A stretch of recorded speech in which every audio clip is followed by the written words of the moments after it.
SIRক লৈ ভাৰতৰ মহামান্য সুপ্ৰিম কোৰ্টে এটা ডাঙৰ নিৰ্দেশনা জাৰি কৰিছে। যোৱা 22 আগষ্ট তাৰিখে অৰ্থাৎ যোৱা শুক্ৰবাৰে এটা বিশেষ শুনানিত সুপ্ৰিম কোৰ্টে ইলেকশ্যন কমিশ্যন অফ ইণ্ডিয়াক আধাৰ কাৰ্ডখনক 12 নম্বৰ নথি হিচাপে গ্ৰহণ কৰিবলৈ এক নিৰ্দেশনা জাৰি কৰিছে। আপোনালোকে ইতিমধ্যে গম পাইছে যে বিহাৰত যি SIR চলি আছে সেই SIRৰ যি ড্ৰাফট লিষ্ট প্ৰস্তুত কৰা হৈ গৈছে আৰু এই ড্ৰাফট লিষ্টৰ পৰা 65 লাখ মানুহৰ নাম কৰ্তন কৰা হৈছে আৰু এই 65 মানুহৰ ভিতৰত কিছুমান এনেকুৱা মানুহ আছে যিবিলাকৰ মৃত্যু হৈছে আৰু কিছুমানৰ হয়তো ট্ৰেন্সফাৰ হৈছে বা কাৰোবাৰ নাম ডাবল উঠা আছে, তাৰ ভিতৰত হয়তো কিছুমানৰ নাম যোগ্য ব্যক্তিৰ নামো কৰ্তন হৈছে।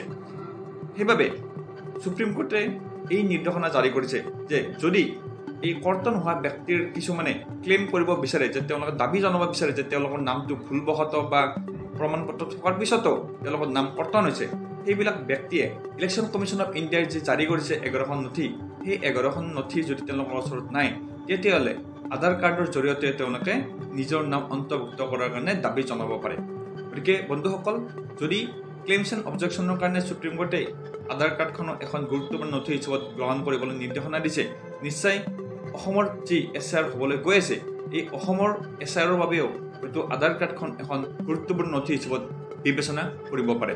আগৰ যিবিলাক ভিডিঅ' মই বনাইছিলোঁ এই ভিডিঅ'বিলাকত বহুতেই কমেণ্ট কৰি আছে যে তেওঁলোকৰ এই 11খন নথিৰ এখনো নথি নাই বা বহুতে 2005 চনৰ ভোটাৰ তালিকাত নাম নাই, তেওঁলোকে কেনেকৈ নিজৰ নামটো অন্তৰ্ভুক্ত কৰাব SIRত। গতিকে এতিয়া আৰু টেনশ্যন নাই, যদি আপোনাৰ ওচৰত আধাৰ কাৰ্ড আছে আধাৰ কাৰ্ডৰ জৰিয়তে আপোনাৰ নিজৰ নাম SIRত অন্তৰ্ভুক্ত কৰাব পাৰিব।